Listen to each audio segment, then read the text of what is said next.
मी आदेश बांदेकर पुन्हा एकदा आपल्या सगळ्यांचं मनापासून स्वागत करतो. आपण बघितलं त्या पूर्वीचा भाग, ज्या भागामध्ये वेगवेगळ्या गप्पा झाल्या, कारण असं छान रसायन आहे या कुटुंबामध्ये. आजच्या भागात काय घडणार तेही बघूया. सुरुवात करूया आजच्या गप्पा. घ्या उखाणा. मंगल माते वंदन करते तुला, अशोकरावांचं नाव घेते, अखंड सौभाग्य दे मला. वा वा वा, याच्यावरती तथास्तु. हां, आपण कसा उखाणा घेणार? अरे उखाणा आहे ना, हा म्हणजे खरं म्हणजे काय म्हणता येईल त्याला, किती खरा असतो किती खोटा असतो हेच मला माहीत नाही. आता भाजीत भाजी मेथीची आणि बायको माझ्या प्रीतीची, समजले की नाही. तर मेथीची भाजी आपण किती खातो तेवढीच बायको ठेवायची का मग? समजले की नाही. पण ही माझ्यासाठी, समजले की नाही, एक म्हणजे काय म्हणता येईल ना, माझ्या आयुष्यात आलेलं मला माझ्या आयुष्यात आलेलं एक ईश्वराने एक फार मोठं माझ्यावर उपकार केले आहेत.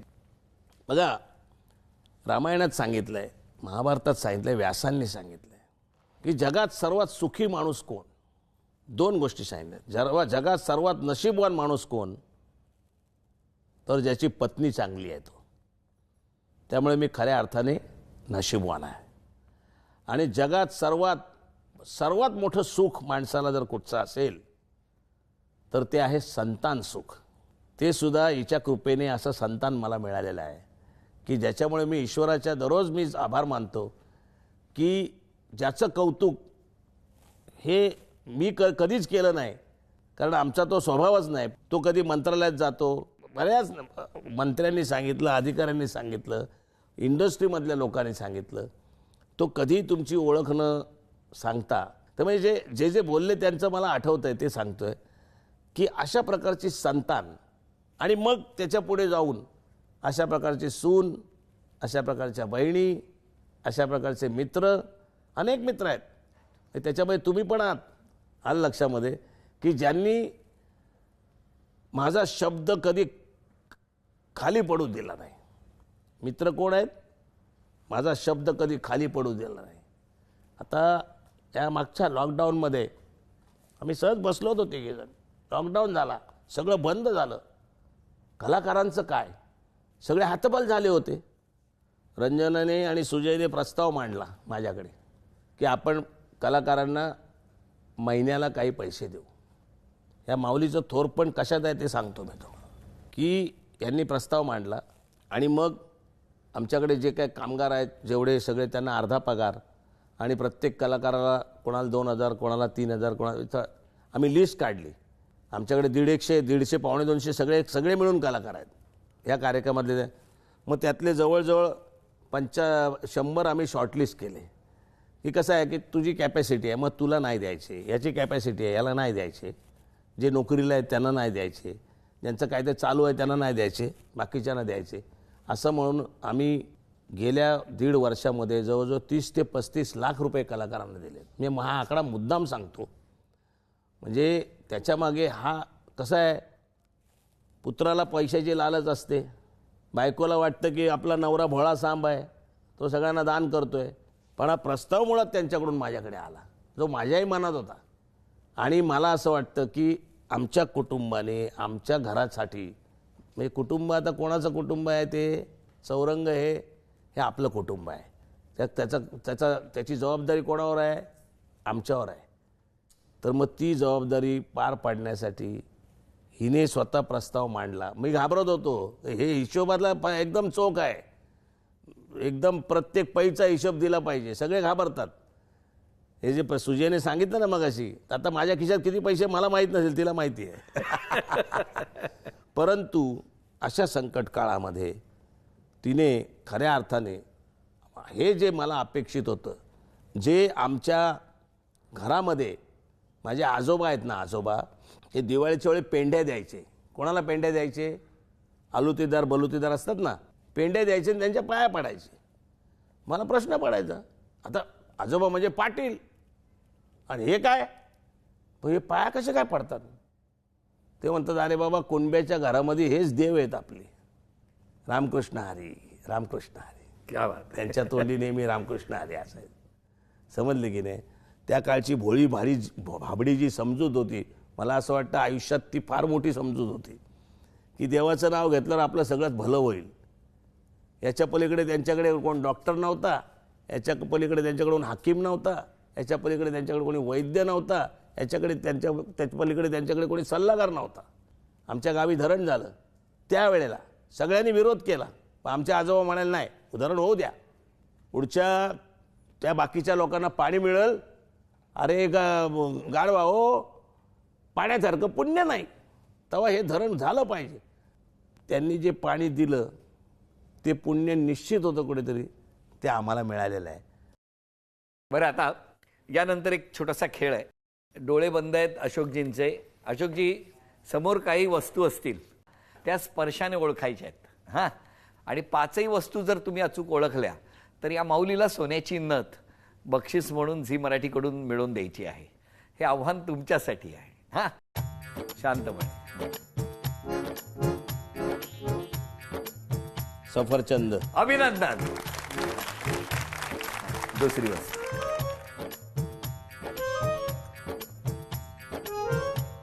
मोसंबी. अभिनंदन.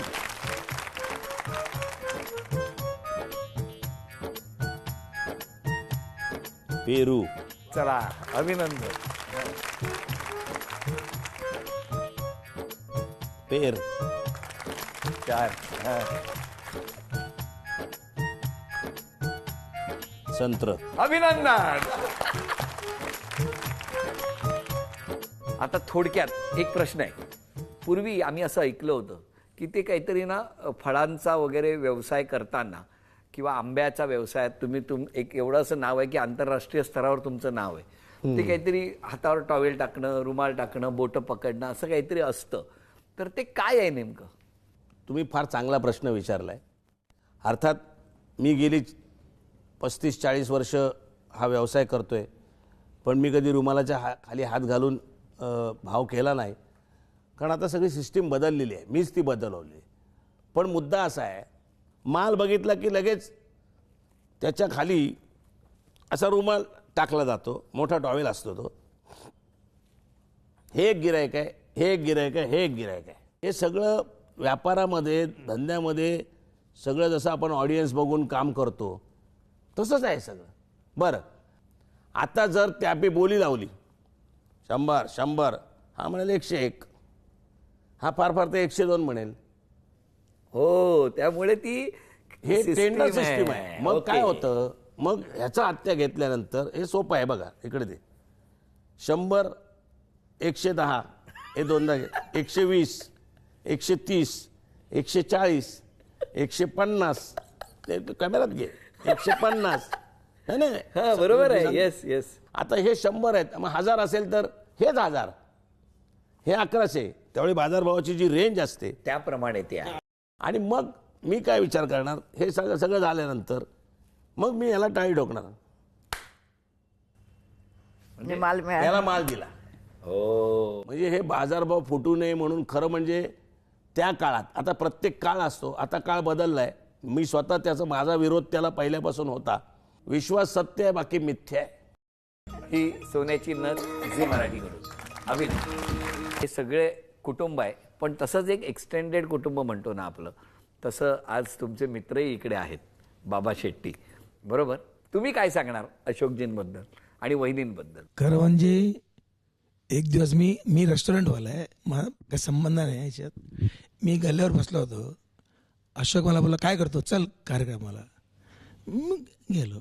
मग कार्यक्रम बघितला फर्स्ट टाइम, तर माझं एकदम अनबिलिव्हेबल मंगलगाणी दंगलगाणी होता. नंतर हळूहळू मला ते आवड निर्माण झाला माझ्या मनात. मग हळूहळू मी प्रत्येक शोला जायला लागलो. मी नंतर कसं मी जोडलं गेलो मला माहीत नाही. आणि त्या वर्ष आले 30 वर्ष. 30 वर्ष. 91%. नाही, तसं नाही आहे. काय झालं आहे, आम्ही तिथे क्रॉफर्ड मार्केटला मांडवी कोळी वाड्यामध्ये राहायचं. तर माझं नशीब असं की मी आमच्या गावी राहिलो. गाव एकदा उमरज. उमरज तालुका जुन्नर, जिल्हा पुणे. हे मूळ गाव. आमची सोंडेवाडी. त्याच्यानंतर आम्ही राहायला आलो ते रंगारे बदक चाळीत. मग काही दिवस आम्ही 4-5 वर्ष मांडवी कोळीवाड्यात राहायला गेलो, कारण वडिलांचा बिझनेस क्रॉफर्ड मार्केटला असल्यामुळे त्यांनी तिथे घर घेतलं. त्यावेळेला हे सगळे शेट्टी, यांच्या आणि आमच्या मारामाऱ्या व्हायच्या दररोज, समजलं की नाही. यांची दादागिरी असायची. यांची आई आहे ना, ती नळावरती तिचा हंडा एवढा मोठा असायचा आणि नळावर पाणी भरायचं सगळ्या बायका, ते भांडणं व्हायची.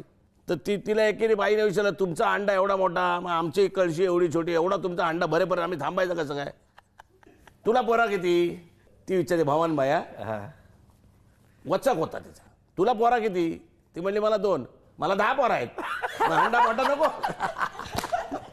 पण याच्या आईचा, भवानबाईचा आणि याचे वडील कडियाण्णाचा माझ्यावर प्रचंड जीव, म्हणजे मी घरी गेलो की सकाळी ती काहीतरी उत्ताप्पा बित्ताप्पा काहीतरी मला खिलवल्याशिवाय जातच नव्हती.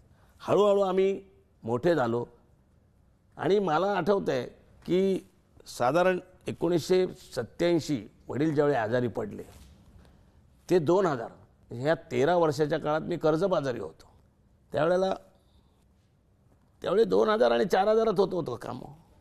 पण बाबा माझ्या मागे खंबीरपणे उभा होता आणि त्या संस्कारामध्ये, त्या मांडवी कोळ्याच्या संस्कारामध्ये, तिथे कोळी ख्रिश्चन लोक होते, काही कोळी लोक होते, सिमेंटचा तिथला कलाशृंगार ब्रास बँड जो होता, जगात कुठेही तुम्हाला एवढा सुरेल ब्रास बँड मिळणार नाही, असे संस्कार त्या भागातून मिळाले. त्यामुळे हे कसले शेट्टी, हे मराठीच आहेत. मांडवी कोळीवाडा जो आहे तिथे काचवाला बिल्डिंगमध्ये यांच्या घरात, यांचं खाली हॉटेल होतं. त्यामुळे कधी आम्ही पैसे जमून ते हे खायचं, अंडा मसाला, बैदा मसाला किंवा बैदा करी, मग ते वडील याचे गल्ल्यावर असायचे. ह्या शेट्टी लोकांचं एक तुला सांगतो, ते गल्ल्यावर असले ना, त्यांचे कोण जात बाई, नातेवाईक, भाऊ बहीण कोण नाही, ते फक्त गल्ला. पण ते गपचूप त्या वेटरला बोलून सांगायचे, त्याला डबल मसाला दे परत. आणि आता त्याच्यानंतर तो सतत माझ्याबरोबर असतो, माझ्या सुखदुःखामध्ये. हे सवती आहेत दोघी, हे आणि हे सवती आहेत. हे तिचं म्हणणं की बाबाच जास्त तुमच्याबरोबर असतो. परंतु प्रत्येकाच्या आयुष्यात एक बाबा असतो, एक जवळचा मित्र असतो. सुखाच्या वेळेला तो फार एक्साइट होत नाही, पण दुःखाच्या वेळेला मात्र तो बरोबर असतो. हे बाबाचं स्थान आहे. त्यामुळे बाबाने फक्त एवढंच सांगितलं की मी तिथे आलो आणि कार्यक्रम बघितल्यामुळे तसं संबंध होत नाहीत. खूप वेगळे ऋणानुबंध आहेत. हां, बरं, आता यानंतर एक छोटासा खेळ आहे. या खेळामध्ये तुम्हाला 3 फोटो दाखवण्यात येतील. ते 3ही फोटो जर तुम्ही अचूक ओळखले तर आमच्या वहिनींना तन्मणी, झी मराठीकडून तन्मणी बक्षीस म्हणून मिळणार आहे. क्या बात आहे. म्हणजे पहिला हां, फोटो. चला पहिला पहिला फोटो. फोटो. दिलीप कुमार, अभिनंदन. शम्मी कपूर, अभिनंदन. देवानंद, अभिनंदन. अभिनंदन. झी मराठीकडून तन्मणी तुम्हाला मिळाला. अभिनंदन. मंगलगाणी दंगलगाणी, त्यावेळेचा अत्यंत ग्लॅमरस असा हा कार्यक्रम, मंगलगाणी दंगलगाणी. त्या कार्यक्रमात सुद्धा त्यावेळेला आमच्यावरती खूप प्रेम केलं, हे आम्हाला कधी विसरता येणार नाही. आणि त्यामुळे मला असं वाटतं की त्या सगळ्या कुटुंबाच्या या प्रवासाचा साक्षीदार असताना पहिली पिढी म्हणजे आधीची पिढी, आजी आजोबांची, आईबाबांची, 1, 2, 3 आणि 4थी पिढी, अशा 4 पिढ्यांना मला अनुभवता आलं. यापेक्षा माझं भाग्य ते कुठलं. पण हे गाणं तिथपर्यंत पोहोचलंय, आम्हाला ऐकायचं आहे. ए भाई जरा देख के चलो, आगे भी नहीं पीछे भी, दाएं भी नहीं बाएं भी, ऊपर भी नहीं नीचे भी. ए भाई. अरे वा. ते मला सांग, तू आता शाळेत जातो? हाँ, ऑनलाइन स्कूल चालू आहे. नाही, कळलं आम्हाला, ते सगळ्यांनाच ऑनलाईन आली आहे. ह्या दोघांपैकी कोणी रागावतं तुला? तू यांना काय म्हणतो? पप्पा आणि आजी. पप्पा आणि आजी, हो ना? मग पप्पा तुला कधी रागावतात? गाणी नाही म्हटली तर. गाणी नाही म्हटली तर पप्पा रागावतात. आणि आजी कधी रागावते? कधी कधी असं मी इंजेक्शनला गेलो आणि मग माझ्या फ्रेंडकडेच गेलो खेळायला हा. तर. पण मला सांग, सगळ्यात जास्त लाड कोण करतं या चौघांपैकी? 1, 2, 3, 4. बाबा. जिंकलाय बाबा, हो की नाही? हो की नाही? किती मस्त रे. ते आमचं सायनाया गाणं आहे ना, सायनाया सायनाया दादर माटुंगा सायनाया, कुर्ला घाटकोपर और मुलुंड के बाद थाना कलवा मुमरा दिवा कल्याण आया हे म्हणतो ना. हा जपानला जाऊन आला, तर त्याला तिकडे ते बुलेट ट्रेन वगैरे सगळी बघितली ना, मग तो ते गाणं कसं म्हणतो. ए म्हण. सायनाया सायनाया दादर माटुंगा टोक्यो आया. Direct Tokyo. आणि तुला गोव्याचं गाणं शिकवलं होतं ना मी, गोव्याचं. उंदीर मामा आयलो काठे बुडी रिपलो मांजोरीच्या पिलांते का हुप्पूस उतरलो. अरे वा. संस्कार करायचे असतील किंवा व्हायचे असतील तर आई वडील, घर, कुटुंब, शेजारी पाजारी, आपली गल्ली, आपली वाडी, आपलं गाव, या सगळ्यातून होत असतात. मला त्याचं आश्चर्य एवढं वाटतं की त्याला मी ज्यावेळेस शिकवलं परमानंदनम माधवम, मग तो प्रत्येक प्रश्नाचं, प्रत्येक गोष्टीचं हे विचारतो. मला त्याचं आश्चर्य वाटतं. आपण सायनायामध्येच अडकलो. हे टोकियोपर्यंत गेले. तुम्ही कधी गाण्याचं वगैरे शिकावं असं नाही वाटलं? एखाद्या कार्यक्रमात एखादं गावं किंवा दोन ओळी? आवाजच नाही येत. पण तरी सुद्धा कुठलंच नाही कधी जेवण करताना गुणगुणताना नाही. गावातलं, शेतावरचं, नाही, मातीतलं, जात्यावरचं कधीच नाही? 2 ओळी पण कधी ऐकल्या नाही? 36 औरंगजेब वर्षात? औरंगजेब आहेत. 36 वर्षात फिरून फिरून फिरून फिरून सगळं जे काही वळून येत आहे ते माऊली तुमच्याकडे येत आहे. कसं वाटतंय आज? अशोकजी कायमच कौतुक करतात की आजच करतायत? नाही करतात लोकांचं भरपूर. हो ना, लोकांसमोर कौतुक करतात. म्हणजे माझ्यासमोर नाही करत, लोकांना सांगतात. हो, आता तर जाहीरपणे झालं. झालं, हो. किती देशांमध्ये दिसतो हा कार्यक्रम. पण मला खूप छान वाटलं तुम्ही आलेले आहात. खरं तर या कुटुंबाबद्दल बोलू तितकं थोडं आहे आणि फक्त अनेकांना आनंदाचे क्षण, अनेकांना सुखद क्षण हे सातत्याने कलेच्या माध्यमातून दिलेले आहेत आणि कायम हे कुटुंब असंच गोड राहो. या माऊलीला खूप शक्ती मिळो ही आमची प्रार्थना आहेच. पण या प्रार्थनेबरोबरच अशोकजी हंडेंच्या पाठीमागे ज्या माऊलीची कणखर खंबीर अशी साथ आहे, तेव्हा आता क्षण आलेला आहे त्या माऊलीच्या सन्मानाचा. वहिनींना मिळत आहे तथास्तु पुणे आणि कोल्हापूर यांच्याकडून पैठणी. अभिनंदन.